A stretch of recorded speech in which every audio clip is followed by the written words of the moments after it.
ധനികനായൊരു വ്യാപാരി ഒരു വ്യാപാരകാര്യത്തിനായി ഒട്ടകപ്പുറത്ത് യാത്ര പുറപ്പെട്ടു. ഏറെ ദൂരം താണ്ടി ഒരു മരുപ്പച്ചയിലെത്തി. അല്പം വിശ്രമിക്കാമെന്നു കരുതി അവർ അവിടെ ഒരു തണലിലിരുന്നു ഈന്തപ്പഴം കഴിക്കാൻ തുടങ്ങി.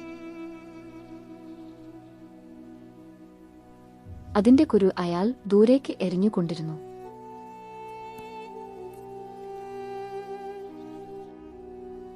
മെല്ലെ അവിടുത്തെ അന്തരീക്ഷം മാറിമറിഞ്ഞു. അതിശക്തമായ കാറ്റടിച്ചു. പെട്ടെന്ന് അവിടെ ഒരു രാക്ഷസ രൂപം ഉയർന്നുവന്നു. കോപത്തോടെ അലറി, നീ എന്റെ കുഞ്ഞിനെ കൊന്നു.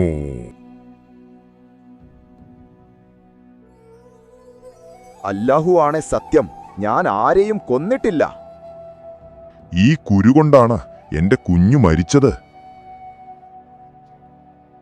ആ രൂപം തീ ജ്വലിക്കുന്ന ഒരു വാൾ എടുത്ത് അലറി, കൊല്ലും നിന്നെ ഞാൻ.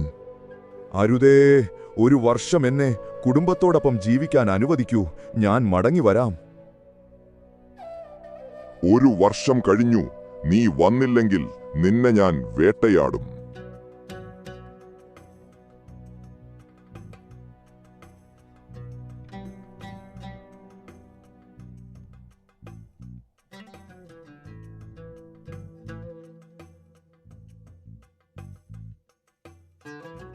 ഒരു വർഷം കൊണ്ട് മടങ്ങിവരണമെന്ന ദുഃഖഭാരത്തോടെ അദ്ദേഹം വീട്ടിലെത്തി. മാസങ്ങൾ കഴിഞ്ഞു. അയാൾ കൊടുക്കൽ വാങ്ങലുകൾ പൂർത്തിയാക്കി. സ്വത്തുക്കൾ എഴുതിവെച്ചു. നിശ്ചിത ദിവസം അവിടേക്ക് യാത്ര പുറപ്പെട്ടു.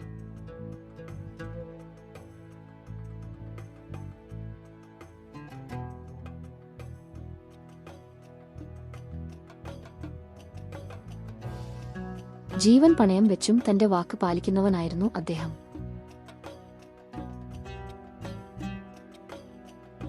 പേടിയോടെ ഒറ്റയ്ക്ക് ഇരിക്കുന്ന അദ്ദേഹത്തിന്റെ അടുത്തേക്ക് വൃദ്ധനായ ഒരാൾ ഒരു മാനിനെയും കൊണ്ടുവന്നു. എന്താ ചങ്ങാതി ഒറ്റയ്ക്കിരിക്കുന്നെന്ന്? വ്യാപാരിയുടെ കാര്യങ്ങൾ കേട്ടുകഴിഞ്ഞു വൃദ്ധൻ പറഞ്ഞു, ഞാൻ നിങ്ങളുടെ കൂടെ ഇവിടെ ഇരിക്കാം. ഭൂതത്തിനോട് എന്റെ കഥ പറഞ്ഞ് മനസ്സിലും ഉണ്ടായാലോ? അങ്ങനെയിരിക്കുമ്പോൾ മറ്റൊരാൾ 2 പട്ടികളെയും കൊണ്ട് അങ്ങോട്ട് വന്ന് അവരോട് കാര്യം അന്വേഷിച്ചു. ഓഹോ, അങ്ങനെയോ? ഞാനും ഇവിടെ ഇരിക്കാം. എന്തെങ്കിലും വഴിയുണ്ടോ എന്ന് നോക്കാം.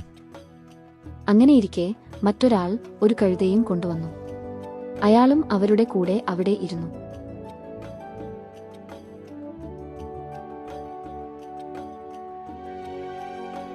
പൊടുന്നനെ ശക്തമായ കാറ്റടിച്ചു. മണൽപ്പരപ്പുകൾ ഉയർന്നു. അതിനുള്ളിൽ നിന്നും ഭൂതം പ്രത്യക്ഷപ്പെട്ടു.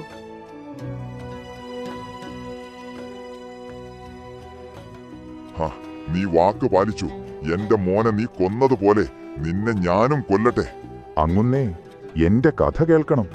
അത് കേട്ട് മനസ്സലിവുണ്ടായാൽ ഇയാളുടെ രക്തത്തിന്റെ 1/3 എനിക്ക് വിട്ടുതരും. അയാളുടെ ആത്മവിശ്വാസം കണ്ട ഭൂതം സമ്മതിച്ചു.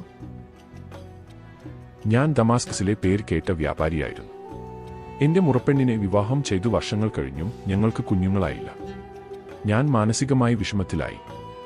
30 വർഷങ്ങൾ കഴിഞ്ഞു പോയി.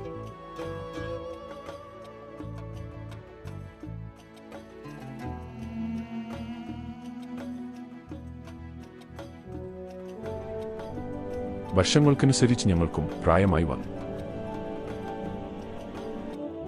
ഒടുവിൽ ഞാൻ എന്റെ ദാസിപ്പെണ്ണിനെ വിവാഹം കഴിക്കാൻ തീരുമാനിച്ചു. വിവാഹം കഴിഞ്ഞ മാസങ്ങൾക്കുള്ളിൽ അവൾ ഗർഭിണിയായി.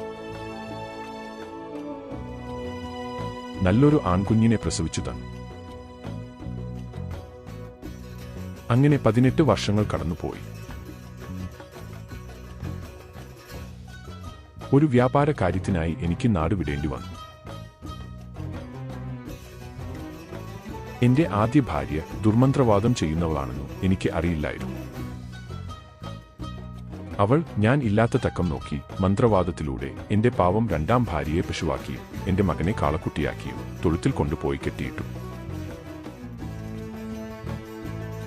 തിരിച്ചു വന്ന എന്നോട് അവൾ ചത്തുപോയെന്നും എന്റെ മകൻ എങ്ങോട്ടോ ഓടിപ്പോയെന്നും കള്ളം പറഞ്ഞു.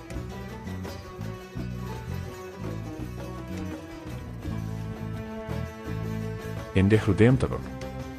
ഞാൻ കരഞ്ഞു വിഷമഭാരത്താൽ പടുവൃദ്ധനായി മാറി.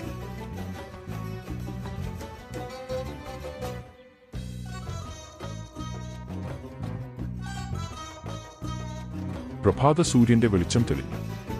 മഹാരാജാവും ദുനിയാസാദും നേരം പോയതറിയാതെ ഞെട്ടിയെഴുന്നേറ്റു. മുഴുവൻ കഥ അറിയാതെ എങ്ങനെ ഇവളെ വധിക്കും? നാളെ വധശിക്ഷ നടപ്പിലാക്കാം. മഹാരാജാവ് മനസ്സിൽ കരുതി. കഥ ഇഷ്ടപ്പെടുന്നുണ്ടെങ്കിൽ സബ്സ്ക്രൈബ് ചെയ്യാൻ മറക്കല്ലേ കൂട്ടുകാരെ.